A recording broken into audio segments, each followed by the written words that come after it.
egon nintzen Gipuzkoan. Gipuzkoan egon nintzen Hernanin, lantoki batean ere, gauza bera. Eta horre... Desberdina da Hernani eta Durango edo Bermeo edo Ondarro? Esperientzia?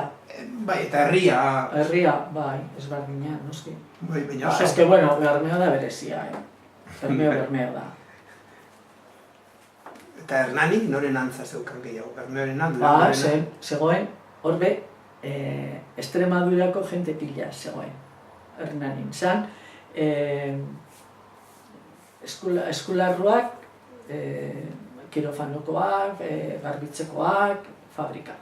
Eta horre egon nintzen, eta batez ere, kanpoko jentea ziren. Estremeñak ziren. Herri Brozas, edo no ez dakit nola deitzen da, herri hori egon behar du, ja, deshabitado total. Brozas, edo, bai, herri guztu, osea, jente asko.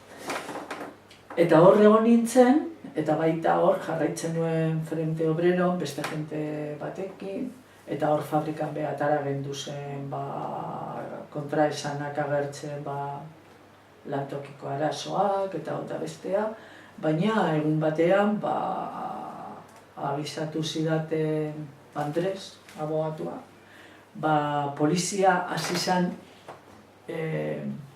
komisariara deitzen, mugitzen zen jenteari, naiz eta Gipuzkoakoak izan, adibidez, Zaraustik, zona industrial batera, mugitzen zen jenteari, deitzen aber zergaiti, joan da, lanera, eta ez dakiz zer. Da Andresek esan zidan, alde egin behar dezuego, segun batean deituko dizute.